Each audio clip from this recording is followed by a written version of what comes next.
evening and welcome to our 10th Trend Tour of the CIRCULAZE series.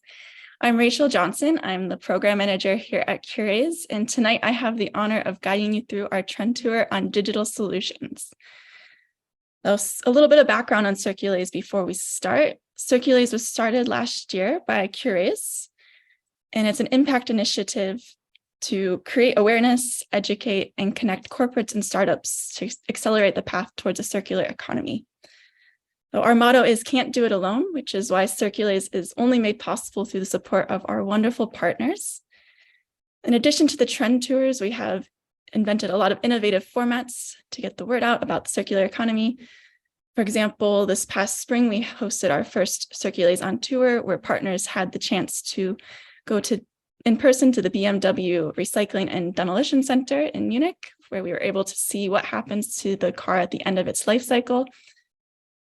We also have started CIRCULAZE Exchange, where partners are invited to speak with experts on topics such as KPIs and regulations, and have a more intimate discussion on how we can work together to better put these initiatives into action. And we also this year are hosting our second CIRCULAZE night, where we will unveil the top 21 startups. And check the comments below to find out how to participate in the night and the summit, which will follow the next day after the night, where corporate startups, university students are invited to attend. We'll have a startup village, a student campus, lots of great keynotes and panel speakers planned. Check out the comments below if you're interested for more information or getting early bird tickets to that. And yes, enough with the advertisements. We'll get to the main event of tonight, which is our trend tour on digital solutions. To kick off the event, we have invited Lars Friedrich, Chief Sustainability and Incubation Director at SAP, who will give us a brief overview on the topic of digital solutions. And then we will jump into our two startups we've invited from the 2022 long list. We have with us Reflaunt from the UK, a secondhand fashion platform, and Circular in Motion, based in the Netherlands, is a blockchain-powered platform for circular material buying and selling. So without further ado, I'll hand it over to you, Lars. Looking forward. Thank you, Rachel. Quite a good introduction, and also I like that the Circular Economy Challenge, we only can do it together. So that's a good slogan. Let me share my screen, and please tell me if you can see that. Yep, all good. I'll just put something else in here. Give me a second and do that.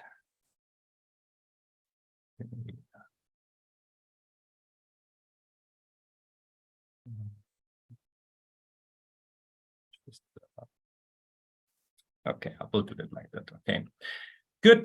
Before I start, let's think a little bit about Circular Economy Challenge and look into the future, so into the next decade. And I have an imagining, just imagine that we could building a world with no waste. And this is quite a challenging target, and I think we can only do that together to rethink the Circular Economy Challenge. And how to do that if we jointly do together unlock the Circular Economy revolution. And that's I like to introduce today some facts about that, but also some ways how we could do that together, and also some examples what we already doing at SAP in this challenge. So let's come to some more important facts. I believe that the last decades having this take, make, and waste linear economy scenario, it's quite on a tipping point. So just imagine that less than 9% of used materials are reused and recycled. Did you know that? Or that more than 45% of global greenhouse gas emission and also 90% of the biodiversity lost is coming actually from the linear economy. But in addition, and more challenging is that we have more than 8 million tons of plastic waste entering the ocean every year. And I could talk from my own experience. If I go to Ecuador, because my wife is from Ecuador, and go to the Galapagos Islands, even on this island, 1,000 miles from the continent, you still find plastic on the beach and into the sand. And this is quite a huge challenge we have to tackling together to make a change here. So if we think from today on, I believe the time is now to shift from linear to circular business models. And I can tell you from my communication and discussion with leading customers, they have quite some pressure to shift to circular business models.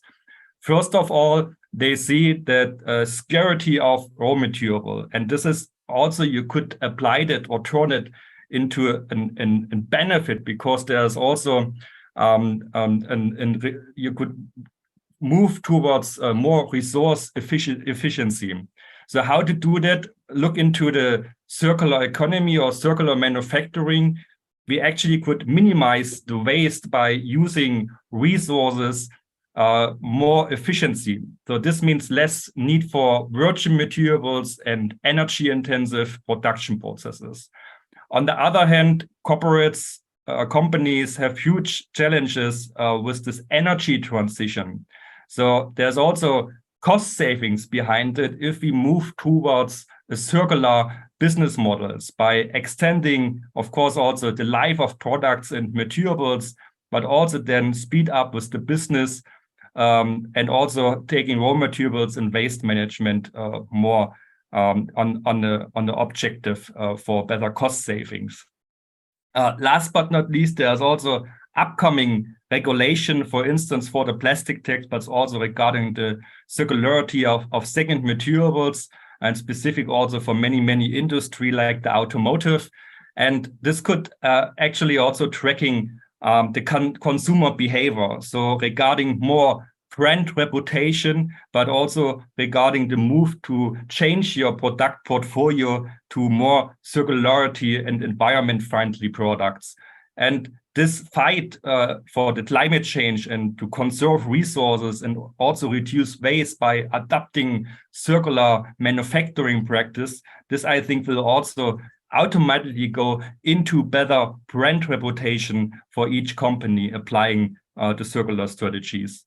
So there's many good benefits behind it to tackling the topic and rethink how we could do that jointly together. Let me introduce a little bit what SAP is doing very short. We have embedded the circularity practice fully in our completely strategy at SAP under the sustainability umbrella. We actually look into two different ways of doing that. First of all, we try to support our customers into this whole value chain, end-to-end process thinking, and systematically infuse the circularity into each business process, but also jointly together with different partners. So from raw material providers up to suppliers, up to your own value chain, from production, supply chain, procurement, and so on, up to looking into what's happening into repair, spare parts, and also recycling. Each of the steps needs different action points. So just imagine the take back scenario. How could we digitalize it? How could we bring the different products back to our own production to make inspection out of that, to also check for the quality, or could we repair it or remanufacture it, and so on. For that, we providing also self-assessments, so in the different dimension, into different process domains, but also we explore jointly with you together the circular visions and then deep dive into an execution and work with you together. Secondly, we also launch quite some new software in this topic, specifically, for instance, targeting the plastic challenge. Therefore, we have launched a new product called Responsible Design and Production to support our customers with this new requirements for the plastic tax, for the new requirements into different markets, countries like Spain, like Italy, but Germany, to provide and collect all the data for the packaging, but also to, of course, reduce the share of plastic in the packaging, to reduce the tax for that, and also, of course, then to reporting this back. So you see there's a full strategy set up for the circularity at SAP to support our customers. Well, teamwork, I think, is the most important way forward to achieve circularity and make the revolution out of that. And that's why I would recommend and also ask here the audience to work together in 3 different areas. First of all, I believe we need more system thinking. So adapting the circular economy approach requires a holistic view of this entire life cycle, but also into the entire value chain. And sometimes we need to look back a little bit and see what is the overall macro issue or macro challenges for this topic. For instance, the plastic topic in the world, and what my company actually can do to make an impact, and positive impact to make a change here. And for that, we need to understand the full supply chain. We need also to understand it from raw material up to disposal, up to recycling, and designing the products with a system thinking approach. Secondly, I believe circular economy need collaboration between your different business domains, but also requires collaboration between multiple stakeholders. So including, of course, business, policymakers, but also the consumers up to waste management and recyclers. So you need to work together and understand each other, what kind of challenges you have to apply this circular thinking behind that. Third but not least, it's all about digitalization. Well, I believe that circular economy relies at the end, if you look in your value chain, if you're toggling a single problem into data. So you need data, and you need also technology to optimize production or production processes or processes at all, to tracking, for instance, material, to get traceability in, to enable also to close loop systems behind it. So digital technology, such a blockchain, such a business network to exchange data in a standard way really help to enable and streamline the circular economy practice. And I want to motivate you to take this as a new opportunity for your company, also for you as a personal individual, and make your great achievement jointly together. So some words about me. My name is Lars Friedrich. I'm Tech and Sustainability Advisor. Always say that in the morning time, I'm a broker, innovation and information broker. So to supporting my organization and my stakeholders to infuse the sustainability talk, but also, of course, our new products and new services for the daily usage and operations. Secondly, in the afternoon, I'm more a bartender. So imagine you provide the right cocktails with the right flavors to your customers. So I'm working with my customers together to come from this customer climate action plan up to the real infuse the sustainability and digitalization opportunity with SAP to their customers roadmap. I want to ask you finally to check out the podcast. We have set up and launched a podcast called Apropos Nachhaltigkeit.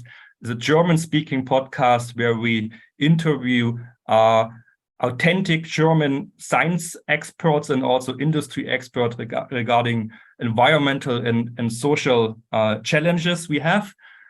Secondly, if you want to see more about circular economy, we just executed in Discovery Day for Sustainability with CIRCULAZE together, and take a look into that, and happy to hear and see you again. Thank you, Rachel. I'm done, and I wish you the two startups, Felix and Samuel, all luck for today's pitches. Thank you, Lars, so much for the incredible overview. like what you said about teamwork is super important. It's one of our goals here at CIRCULAZE is to connect more people together. And yeah, like we said, can't do it alone.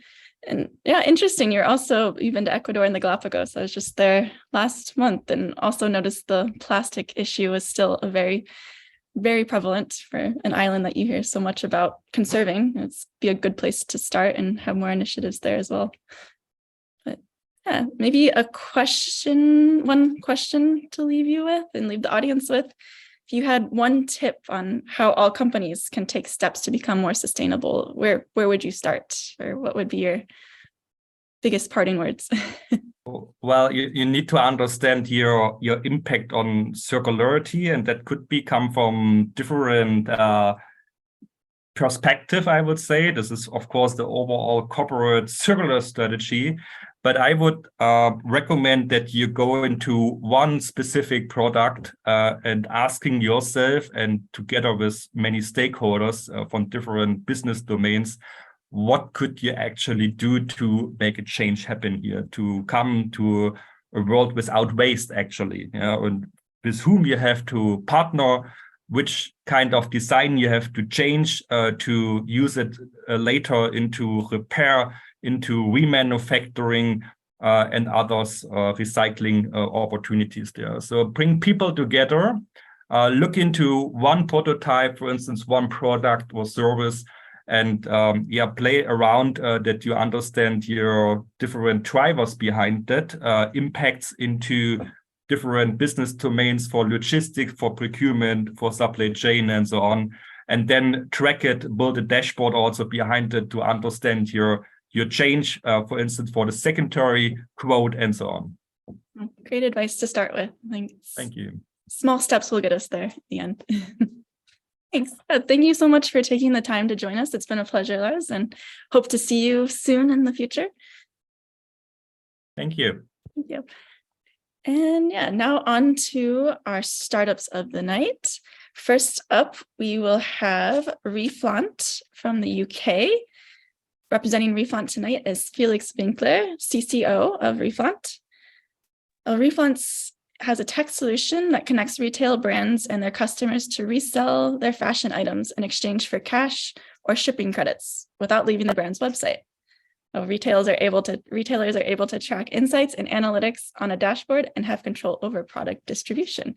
So really excited to hear more about what Reflaunt's doing, and the stage is yours, Felix. Thanks a lot. Hi, everyone. So I'm just going to share my screen. Move that away. Can you see the slides all right? Yep, perfect. Brilliant. So hi, everyone. My name is Felix Winckler. I'm one of the co-founders of Reflaunt, and I deal mostly with the commercial aspects of the business. And what we do at Reflaunt is helping fashion brands and fashion retailers build their own circular business model, and we provide operational support and tech support for the deployment of these services. We've been in the secondhand trade for quite a while, and this market has been changing quite a lot in recent years, and this is what led us to start Reflaunt. My business partner Stephanie founded one of the leading secondhand marketplace in Singapore, and so we've been in this business for over a decade. And what led us to start Reflaunt was realizing that the first-hand market retailers were completely excluded from this market, and seeing it growing faster than traditional retail, becoming one of the biggest fashion markets out there. We thought that the first-hand retail experience and the second-hand experience should be merging and become one. If you think about your personal experience and people around you, you'll surely know some people who have bought or sold secondhand products. Today, especially in new generations, this is something that became absolutely normal. Vintage is becoming cooler and cooler, and this is why we think it's essential for fashion retailers, especially in the luxury sector, to look at implementing a resale service within their customer journey. The other thing that we considered is a number of issues in the fashion space. One being customer loyalty. Compared to a lot of different markets, apparel ranks one of the lowest in customer loyalty. And so we think this is something quite critical for retailer to consider in their customer journey, to find new ways to improve customer retention and engagement. Another issue that we thought about was the rise in customer acquisition costs. Especially in the last 2 years, the cost of ads on TikTok or Facebook has more than doubled. And when you look at that, the question of customer loyalty becomes more and more apparent. The other element to consider is the change in legislations, whether it is in the US or even more so in the EU. Legislation will push brands to reconsider their supply chain, to present more transparency or become more sustainable. And at the end of the life cycle, retailers are going to become more and more pushed to become responsible of what happens to their products. And this is where also resale come into play. So with these elements in mind, we thought that it would be really essential to deploy, to help retailer deploy a circular business model. And we've been now live and operational for almost 3 years. We work with a number of global brands like Balenciaga, COS, retailers, department stores like Harvey Nichols, or online multi-brand retailers like Net-a-Porter, Mr. Porter, or The Outnet. And the issues that we were thinking of solving are actually answered by the deployment of our service. So the big takeaways of the deployment of our service so far is that we're capable of increasing the customer purchasing engagement over the course of a year, so increasing the purchasing frequency and increasing the amounts of purchasing as well. So with the store credit scheme that you were talking about, we see that the spending powers of customers have been increasing. What do we do in practical terms? We have a number of elements of services that you can see on the right-hand side here. So we help brands implement circular models from end to end. So this means from the service standpoint, we've got 2 business models, one being a take-back model, which is more suited for lower value brands, where customers get paid immediately in store credit. And another more catered for luxury brands, which is a consignment model where customers get the option to be paid in cash or get a higher return in store credit. With both scenarios, we've got a logistical setup that allows you to choose between drop off in store or pick up at home. And then we've got a global logistical infrastructure to manage the logistics of all of this. So we take in all the products in our warehouse, we do the photography, the pricing, the authentication, so the customers don't need to do anything. And then we sell those products on behalf of the customer. When it comes to sales, so distribution, we've got 3 different channels. One is the scenario where the brand wants to sell secondhand products. We create a feed that we push on the brand's website to have their own vintage offering. If the brand doesn't want to sell secondhand products, no problem. We've got a global network of secondhand marketplaces that we're connected to. So we've got a number of integration on the back end of big secondhand marketplaces in the US, Europe, Middle East, Southeast Asia, on which we're capable of selling products. And then we've got a recycling option for products of lower value that can also allow the upcycling of these products. And then ultimately, it's the integration of our system with retailers' shopping credit systems to re-engage customers once the items have been sold. So within this customer journey, there's different elements to consider. We're purely white label, so we really can implement and bind this customer journey within the brand identity of our customers. So we give the skeleton of the customer journey, and the brand is free to adjust the wording, the look and feel of all of that customer journey to match their brand identity. The other key element for us is integration to facilitate the customer journey. We can plug ourselves with past purchase history to source product descriptive and really allow a smooth customer journey. So for example, with this use case with Balenciaga, we're plugged on your past purchase history if you log on to your personal account. So you don't need to do much apart from one little click, and we can source the product descriptive directly to facilitate the resale of the product.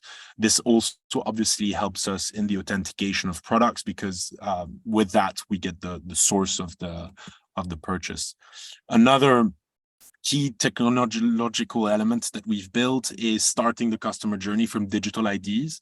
So if a brand has built a new system to authenticate products through digital IDs, we can plug our system onto that to start the customer journey. So that's another option to consider.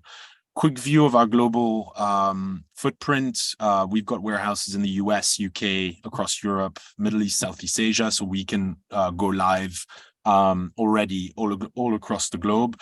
You can see a few of our clients and partners here. We work with big multi-brand retailers like Saks in the US.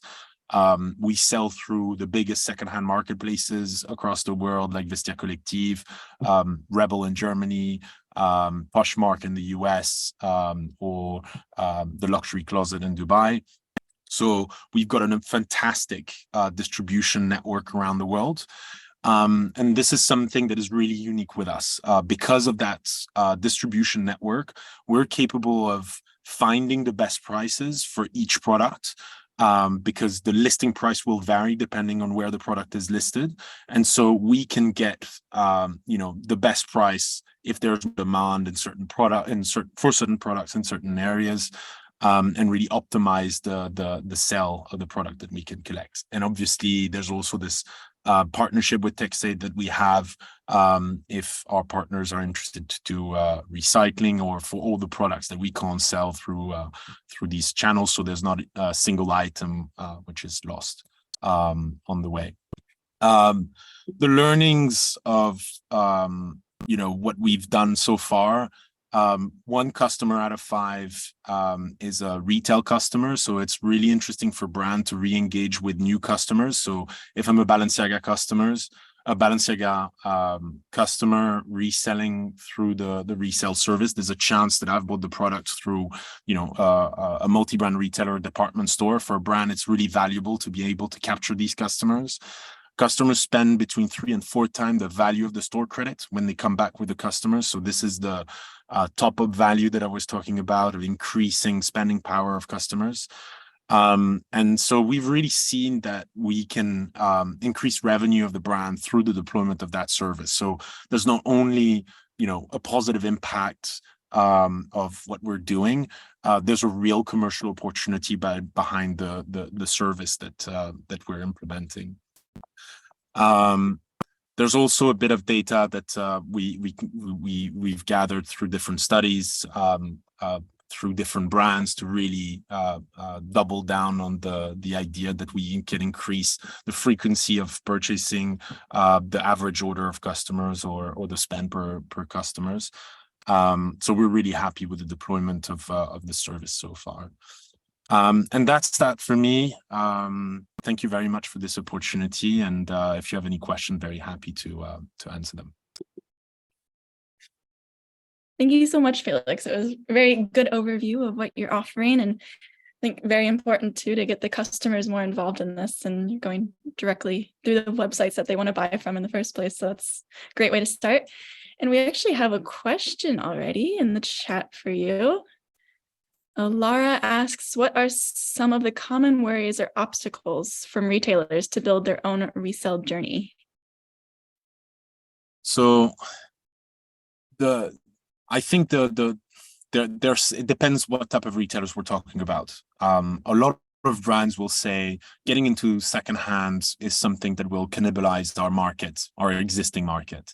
The answer to that is to say, whether you get involved with resale or not, people will still be selling your product on the secondhand market.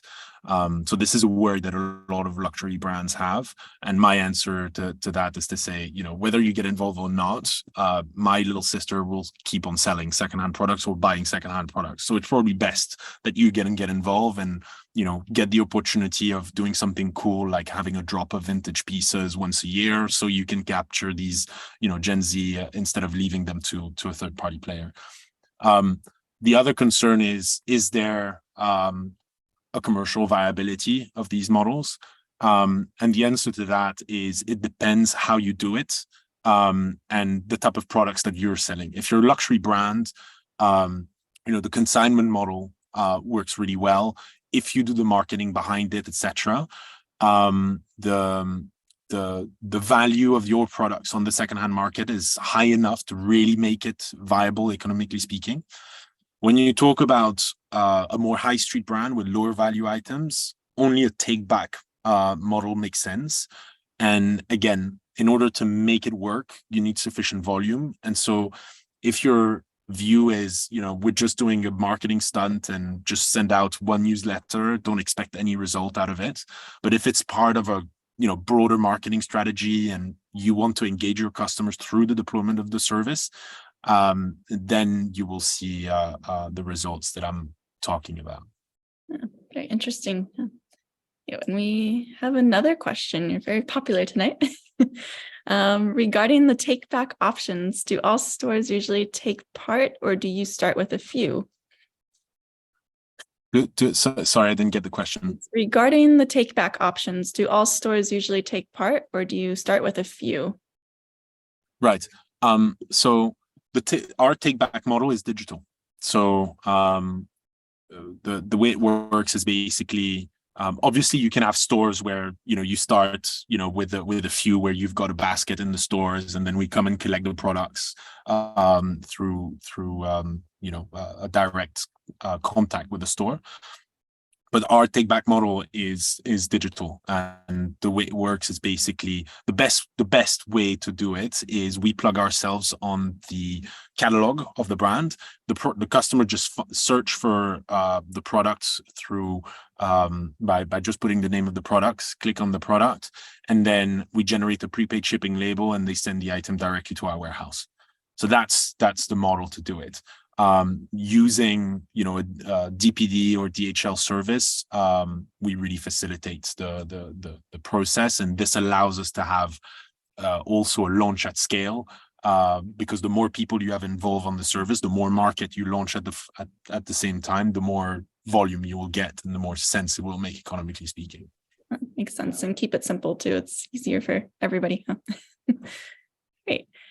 And one last question I have for you. What would be your vision for the future of the resale market? What do you hope to see, and where do you hope Reflaunt goes in the next 5 to 10 years?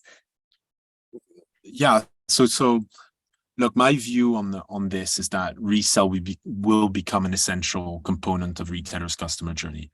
That you won't find any brand, any department store not offering a form of a take back or a resale activity, and not a single retailer won't have their own vintage offering.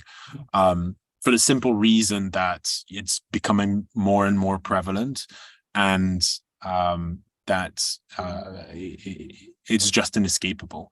And the impact that this will have is probably make consumer more conscious of the type of product they buy, so product that lasts longer.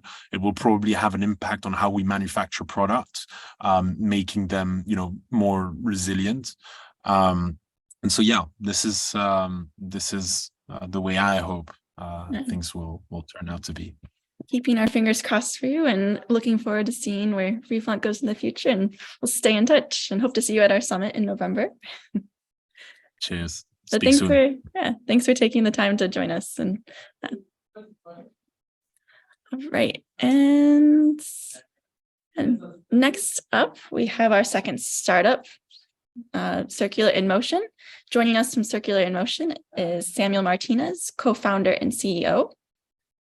So, powered by blockchain, Circular in Motion has developed a platform for circular materials buying and selling. Their secure certified blockchain-enabled digital platform supports transparent business-to-business interactions and commercial transactions throughout the whole value chain. Every step is certified, traceable, and with recorded provenance. So excited to hear what Samuel has to share, and remember to put any of questions you might have for him into the Q&A function or Q&A tab at the bottom of your screen, and we'll make sure to answer them after his presentation. And we'll get Samuel on.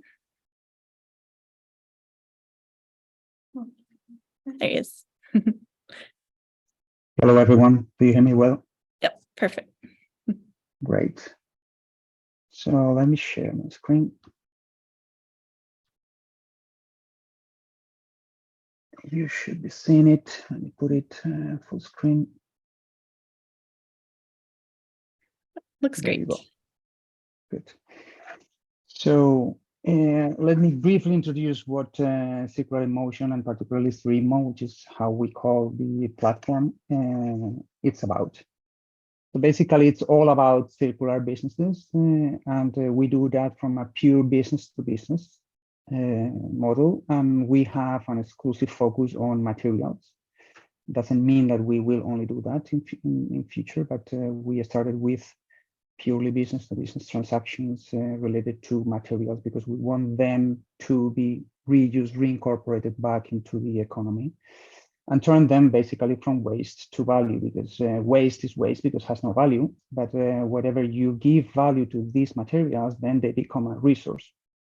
That's what we want for our materials.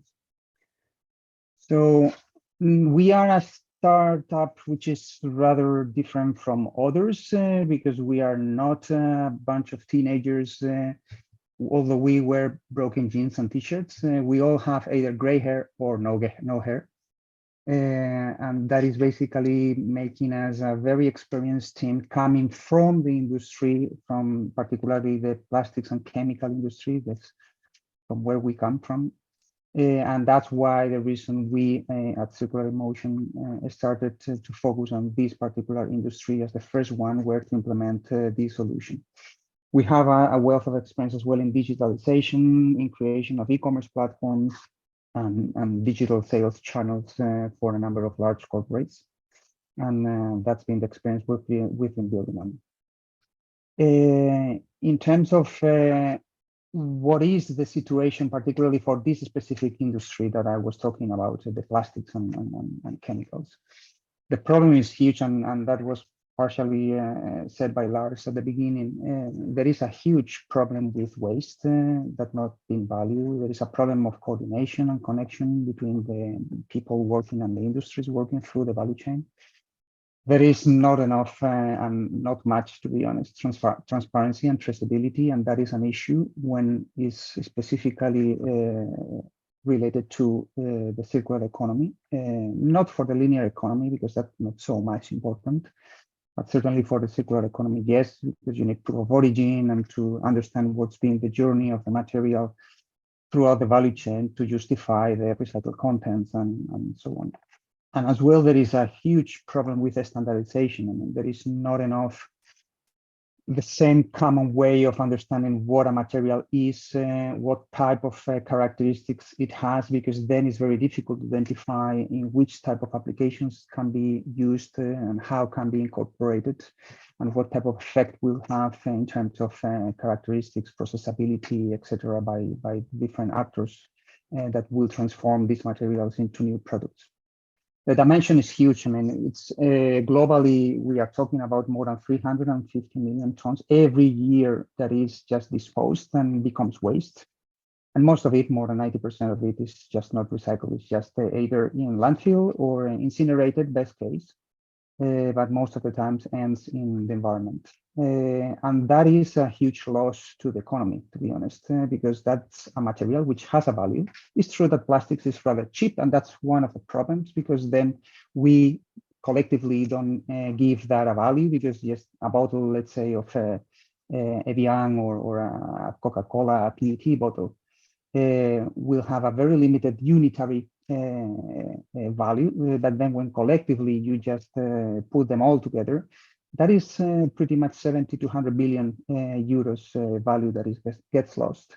And that is only when we understand that the waste that is generated at the first place, the moment of disposal into the garbage, that is that value. But think about what happens through the value chain, and that's what we consider as the market opportunity, and that is one of the differentiating elements that we have, because we consider the full value chain and how collectively the different actors through the value chain are moving the materials and transforming those into new products. So effectively, the waste that was originating in the first place, it moves at least 3 to 5 times through different operators through the value chain. So effectively, we are multiplying the market capability and capacity by that factor, 3 to 5 times. So we are effectively talking about 1 billion tons only in plastics, which is exceeding 250 up to 500 billion euros of market opportunity. So what is precisely what we do? I mean, Circular in Motion is, put it very simple, it's an e-marketplace, and we do enable commercial transactions to buy and sell materials like Amazon, eBay, or Alibaba, or this type of platforms, because it's an open marketplace, although it has as well privacy embedded within the solution that allows for clients and operators of the platform to have closed value chains in which they are not visible to anyone else operating in the platform. And that is helping, at least at the beginning of the creation of these sustainable circular business practices. But it has a technological element underneath, which is a blockchain. And that is a novel element, that's not particularly available in any other type of marketplace. And we thought about that because if we really wanted to as well make not just a solution, but as well an impactful, long-lasting solution that was changing the way the industry was behaving, we had to have a technological element that was enabling this transition to the sustainable business and circular economy practices. And that was the blockchain element, because blockchain particularly brings some different level of transparency, of trust, and of provenance through the value chain that is not available with other type of solutions, or it's very difficult, let's say, to get them with other type of solutions. And that was the element that was enabling that systemic change to be stuck in the industry and moving companies and the industry as a whole to transition from a very much linear economy to a very much sustainable circular economy. So what we do is basically help connecting, because we are just enabling companies to connect to each other. That helps on gluing them through the value chain that you see here on the loop, from the place where the waste is originated, that is in our households, then you dispose that into the waste bin. That goes to the municipality, that is usually the owner of waste in most of the cases, and then goes to the waste management company, then to the recycler, to the ones including these materials as part of recycled content into their products, and then closes the loop to the brands and retailers, which have, for instance, Unilever, the Head and Shoulders shampoo bottle with 70% of recycled content. And then it goes back again to the waste, and then it starts all over again. So the transparency element is another one, because usually you do that in a very opaque manner. I mean, and mostly when it comes to the waste side of things, you don't tend to see whether the waste is coming from a source of that place, whether this is in reality that type of waste, or is just contaminated with a lot of stones to make it very heavy, so they can make more money out of it, or water to make it very heavy as well, to make a lot of money out of it. But that's affecting on the quality. On trust, this blockchain enables this trust increase through making the companies accountable of what they say. And why is that? Because blockchain is a system by which you store data, and that happens in a distributed manner, which means that it's immutable. At the time that is in the blockchain, it cannot be changed, or you may be able to change in your own computer, but the same data that is in your computer is in the other's computers. And that's why it's very, very difficult to be changed. Therefore, it's immutable, and at the same time, it's auditable. And that brings trust to the ones operating throughout the value chain. And that is a critical element to make that systemic change, because you need a different way of doing business. We bring as well value. Why is that? Because of what I said. I mean, it's just turning waste into a resource. So it's valued by everyone through the value chain, and by enabling them to have a use of that material through the different phases to create the overall value, because then there is a final purpose that is to the material. And of course, markets. Why is that? Basically, you have a problem of most of the materials which are generated out of waste today. They are not considering what is the real underlying demand for some recycled content, which is required, but particularly the ones at the end of the value chain, these brands or retailers or the packaging producers in that respect. So that means that unless you make that very visible and transparent to the whole value chain, so you can really put there what is the demand request and what they really need to then incorporate that recycled content into their products, they want the supply chain, they won't be able to deliver on those materials, on those specifications to fulfill that demand. So it's very much about creating these end markets through a pull and push balance, which we facilitate by connecting all together through the value chain.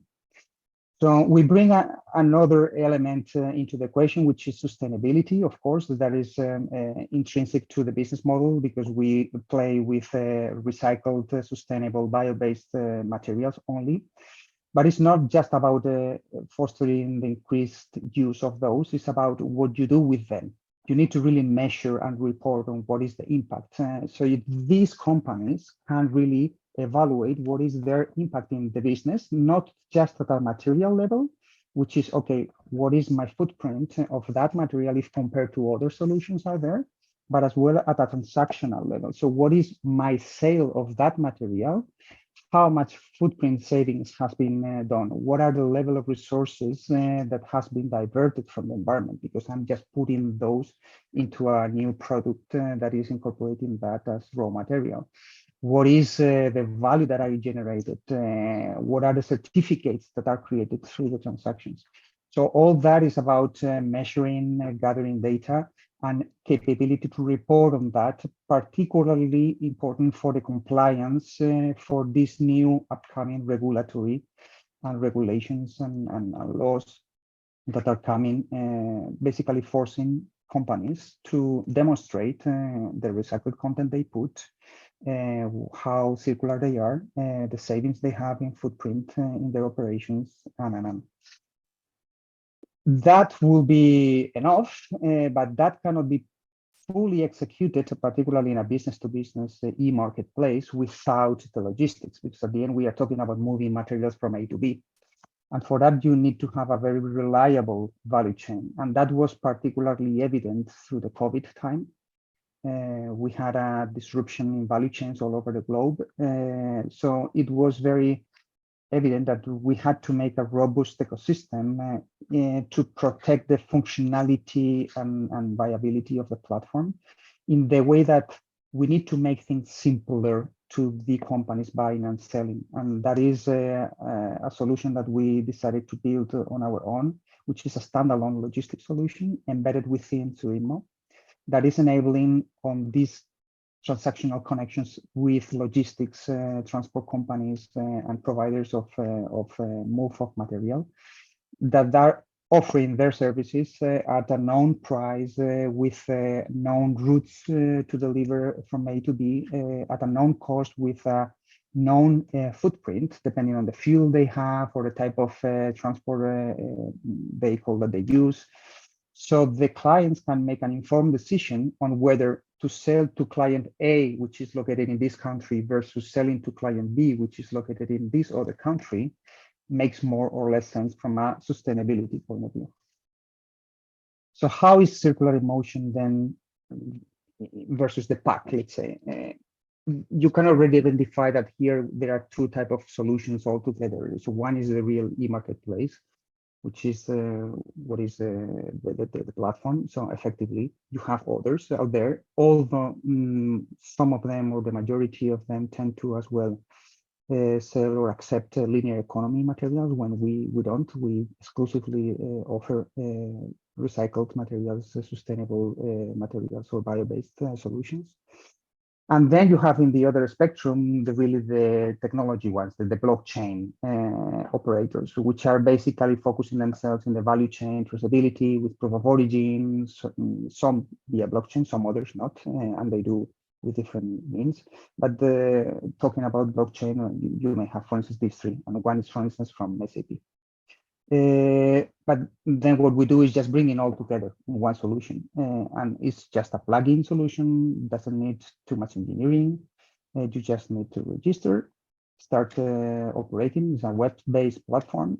We just need an internet connection and a credit card, and that's it. So everyone can access and be part of the circular economy journey. So what is the business model? It's basically a subscription-based model that as I told you, we are focusing on the whole value chain, but particularly in the plastics ecosystem, you need to create some pool in the market, and you need to create pool from the middle of the value chain towards the end of the value chain, because when you have those operating and transacting, you will then move the rest of the value chain at the beginning of the value chain, as I mentioned at the beginning, to start offering the adequate products with the adequate characteristics, which are then registered in a product passport in the platform to homogenize the way these materials are registered and communicated between the parties. We enable then connecting the dots through the different companies in the value chain. And what we enable is that connection beyond level one, what we call, because usually a company, it's very well connected and knows a lot about their supplier and about their client. But what happens with the supplier of the supplier and the client of the client is not very much accessible to the companies in the value chain. So what we enable is precisely that, creating the net through the whole value chain and through the different regions of the world and for the different operators of the value chain. So we aim to create this growth from within, because you will have always one client, but this client will at least bring one supplier and one client of them to connect the dots. So that's the model that we follow. In terms of revenues, we are a freemium based, and it's like subscription, it's a premium based platform. You have a fixed fee, which is from 10 euros a month for a company to 2,500 euros a month. And you would say that is really negligible for a company. You can think that having a company paying 10 euros a month for having both a seller and a buyer capability, that's really negligible. But why is that? It is with a purpose. Circular economy, it has a particular problem that is a global problem, it's a distributed problem, and on all regions of the world are financially capable or technologically capable. You have a lot of regions like Southeast Asia, Africa, Latin America, where small operators, which are aggregators of waste and materials that are coming from hand pickers that are collecting with their hands the waste, they start aggregating and they are the ones selling this for the first time. So you can imagine that a small company or even a person which is just having 10 people coming to them with waste, 10 euros could be even a significant amount of money. But you have to consider as well that 10 euros will be paid back by the amount of business they do. That's why we have a freemium model. There is always a free option. We want everyone to participate. Everyone can sell or buy up to 3 transactions a month. And that is just to incorporate everyone. We don't want anyone to be out of the circular economy journey. There is an additional element, which is a variable fee, and that is only for the one selling materials. The one buying is already paying a price. Why to pay twice? It's embedded into the price they buy. But the one selling is really the one making the business. It's generating revenues. So we are just taking a bite of it, like Amazon or any other one. But you can think that when Amazon is taking like 13, 15%, we just take 1% max, down to 0.75. And that depends on the level of premium subscription you have had. And then, of course, there will be future value-added services, like, for instance, buying credit reports from the companies. We have already an agreement with COFAS, which is a global leader in financial information and company information, that you can just buy reports from a company that you don't know to really verify the level of financial trustworthiness and whether you are really keen to sell to this company because they can pay your bills at the end. So what about the market that we are talking about? I mean, the market is huge. You may be aware or not, but plastics particularly is a very big market. And when you put chemicals on top, it's even bigger. But just to put it very simple and in perspective, in Europe, there are about 60,000 companies in the plastics value chain, including the waste management and the recyclers. So only with that, and you think the number of clients that could be registered into the platform, that is a significant business opportunity. When you put on top the volume, which is a lot, as I said, there is more than 300 million tons of waste that is created. Even if you take a share of that, you will be talking about a huge amount of money. So what is the journey of the company? I mean, the company is taking foundation from Polymer Marketplace, which is a company already now is with almost 8 years of experience in the market, that is particularly building e-commerce platforms for the chemical industry. So we launched the business, or we created the business in January 6. Well, the company was created some months before that.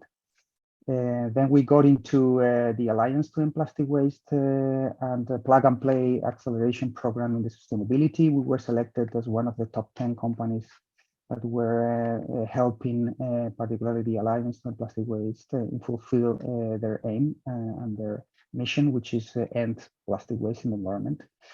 We have got since then close to 100 registrations from all over the plastics value chain, in the processing, in the business, in the brands, in the production of plastics, in the distribution of plastics as well, in the recycling part of the value chain. We lack still companies in the municipalities or EPR side of things. And then we moved into a phase of the business which is very much on, okay, we need to do things differently because we've reached to a growth phase and our limit. So either we then have a different level of support or we won't be able to do much more than what we are doing. And that's why we are in the phase of accessing some external third-party financing through grants or through equity mainly. And I will discuss that later. But that's not enough. I mean, because that is okay, and it's a very significant business opportunity when you only consider plastics. But if you think that any material is susceptible to be reused, repurposed, like forestry origin materials, paper, cardboard, glass, metals, textiles, as the other one Felix was just saying before. I mean, everything can be repurposed and reused, and not only about recycling, which is pretty much what we focus on. We are at the very bottom of the sustainability pyramid. When you go into on top of reselling materials and recycling materials, we can as well repurpose and reuse parts, for instance. That could be an extension of the business model, and that's what we consider for the years to come. That is more of let's say for future, but now.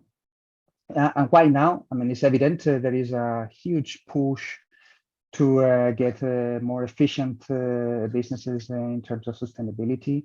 There is a lot of legislation and pressure from the public institutions on increased regulation about what is the level of recyclability, of recycled content, on how likely it is that a product is precisely coming from where it's coming, on standardization, because we are talking about the material passports that they need to standardize the way materials are coded to make a better traceability through the value chain. So evidently there is a huge push and good moment, let's say, for the industry. So that's it. That's about us, what we do. We are an e-marketplace for plastics now. We are a technology-based company with blockchain. We are based in sustainable, only renewable, recycled materials for the circular economy, because we provide traceability and help create end markets and have a direct impact, but as well provoke a systemic change. So thanks a lot. Thank you so much, Samuel. It was very informative and a good overview. And we actually have quite a few questions for you in the Q&A already. We'll get started with those. First question from an anonymous attendee asks, how many players, companies, recyclers, etc., are already part of your network? Yeah, this is what I said. We have close to 100 companies registered in the platform. So these are the ones which are the spearheads or the front runners, let's say. And they are helping us to validate the platform as it is. We still have some things to improve. We have part of the solutions, for instance, the SIMPACT sustainability reporting. We are in the middle of the process of defining coding, and it's not yet implemented, not even finalized. So that's what we are getting from them. But that's just the beginning. I mean, if you think that 100 companies, that we do have representation from Europe, from Asia, from Africa, from Americas, 100 companies in such a huge industry all over the place, that's not representative whatsoever. I mean, you need to become an Amazon of this world to have millions of companies, and then you have impact, you have traction. But we are making the first steps, let's say, to step by step, get there. Yeah. Right. And Matthias Schultz asks, do you plan or have already interfaces to data sharing, digital product passport, networks such as Catena X, currently in development for the automotive industry? Not particularly to this one, but one element which is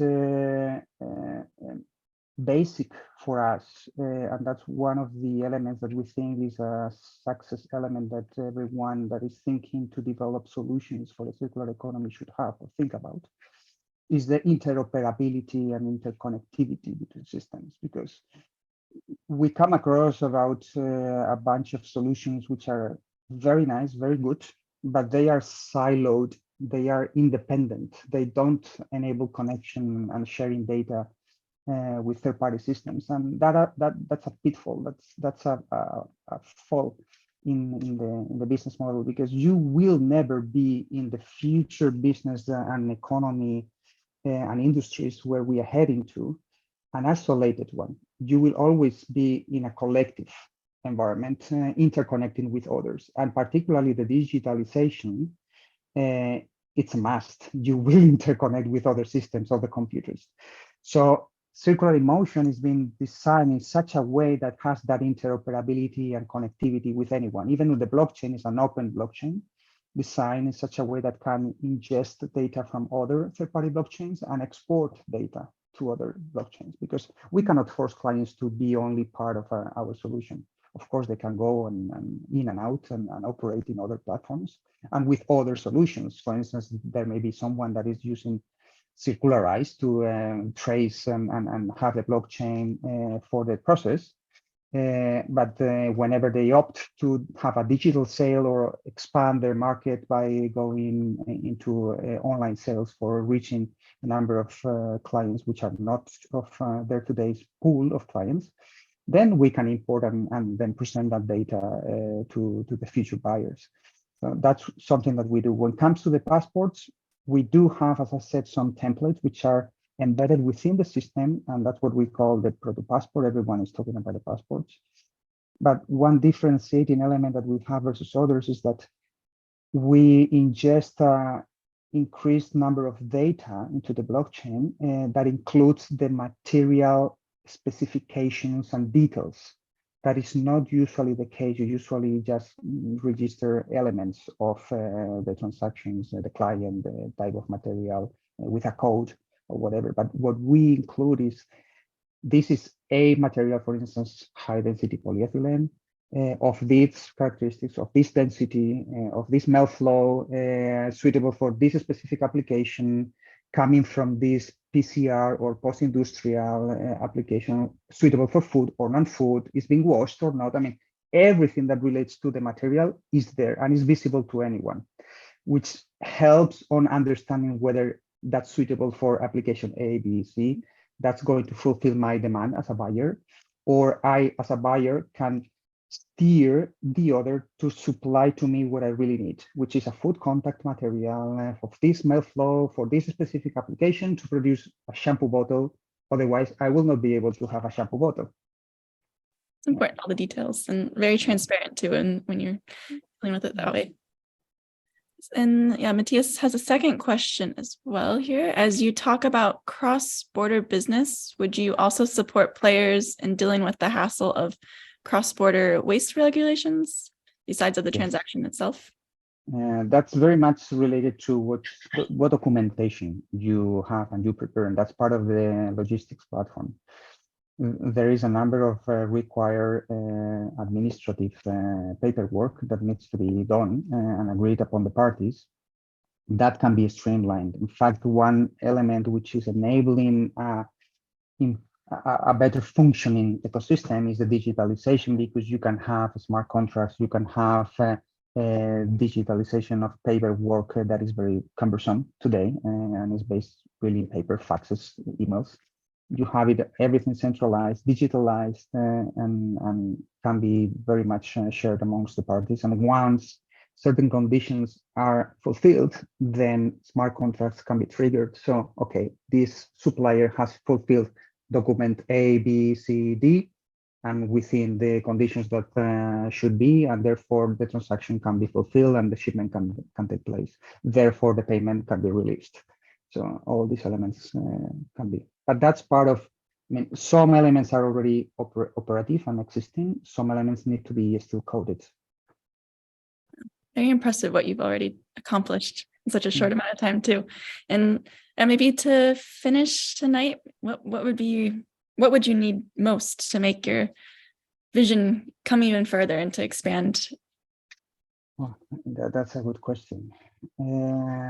Because the sustainable transition of the economy is a huge thing in itself. So, and it's a collective action that requires a number of things. For instance, I'm thinking top of mind, mindset change and openness of companies in new ways of relating, of doing businesses, of conceiving and executing business relations.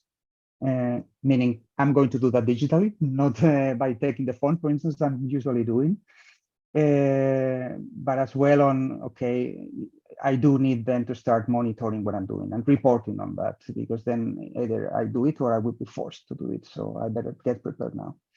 And that's what is really needed for this systemic change that I was mentioning. But let's say for the CIRIMO, particularly for circular in motion, we can deliver that for the business to business materials level, which is what we do. If we get two things, I would say today, in the journey of the company that we are. The first one would be to have really visionary companies and innovators, because we are talking about a new thing.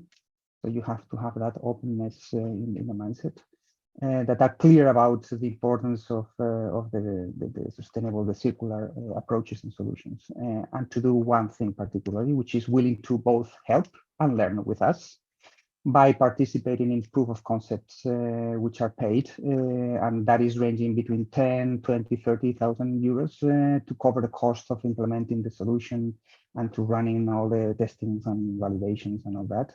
So we need these type of companies today, these forward thinkers, let's say, to help us, with us, make this solution viable and participate actively on that. The second one would say, we are surprisingly enough bootstrap still. So it's been a long journey. We have sweat a lot and spread some blood in the journey even. So have supportive investors would be, that's the must for our next phase of the business, because I mean, we really need help for scaling up, for structuring properly the company to generate the business development activities that we have, because we are still pre-revenue. So then we need to have the first revenue coming in. But then we still need to continue improving the functionalities, as I mentioned, and to start really scaling into other industries beyond plastics. That's the next phase. So for that, we seek 2-3 million more or less in the round that we open in the course of after the summertime. And if we get that, then we will get far. Let's say we are not even asking about what Reflaunt has raised to date, which is the tens of millions. It's just a fraction of that. Well, hoping we can help you out here and work together. Right, like we say, you can't do it alone. And looking forward to seeing what happens in the future for Circular Motion. And thank you so much for sharing your vision with us and your product. And I hope to see you again soon at the summit in November. Thanks a lot. Yeah. And a big thank you to our audience for joining us today. As we said before, if you want to get in touch with the startups, feel free to reach out to them directly or to us, and we'll put you in contact. And if you're interested in knowing more about the summit, check out the link in the comments, and we'll hope to see you there. So wishing you a wonderful evening and a great summer, and stay tuned. We'll be back with more trend tours in September. Have a good night. Bye.